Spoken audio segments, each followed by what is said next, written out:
Good morning, everyone. Happy Thursday.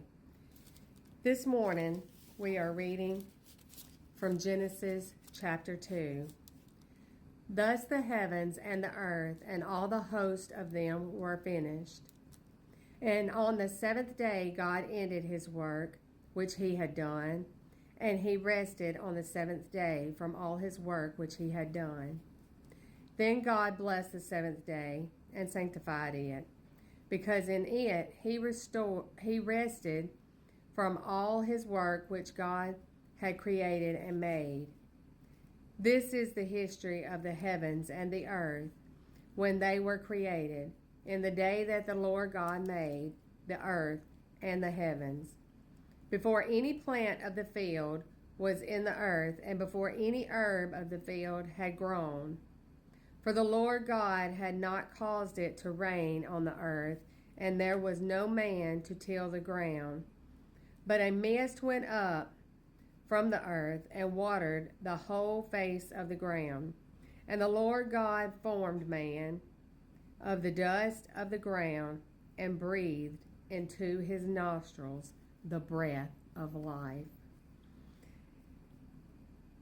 And man became a living being. The Lord God planted a garden eastward in Eden, and there he put the man whom he had formed. And out of the ground the Lord God made every tree grow that is pleasant to the sight and good for food. The tree of life was also in the midst of the garden, and the tree of the knowledge of good and evil. Now a river went out of Eden to water the garden, and from there it parted and became 4 riverheads. The name of the first is Pishon. It is the one which skirts the whole land of Havilah, where there is gold. And the gold of that land is good. Bdellium and the onyx stone are there. The name of the second river, Gihon, is the one which goes around the whole land of Cush. The name of the third river is Hiddekel. Hope I'm saying that correctly.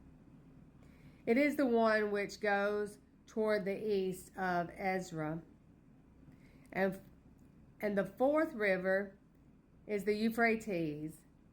Then the Lord God took the man and put him in the garden of Eden to tend and keep it. And the Lord God commanded the man, saying, Of every tree of the garden you may freely eat, but of the tree of the knowledge of good and evil you shall not eat. For in the day that you eat of it, you shall surely die. And the Lord God said, It is not good that man should be alone. I will make him a helper compatible to him. Out of the ground the Lord formed every beast of the field and every bird of the air, and brought them to Adam to see what he would call them.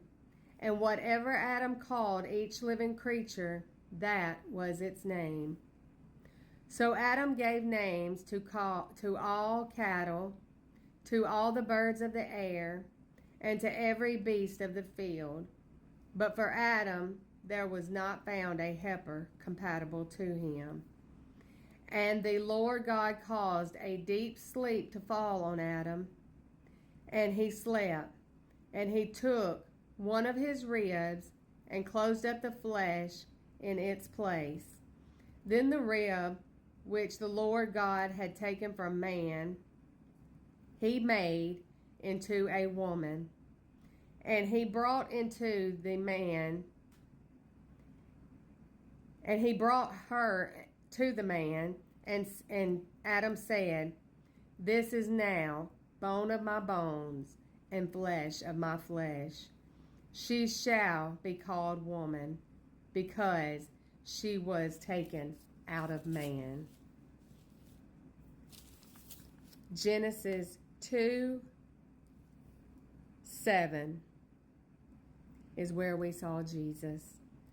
And it states, "And the Lord God formed man of the dust of the ground and breathed into his nostrils the breath of life, and man became a living being." Y'all have a great day. I love you.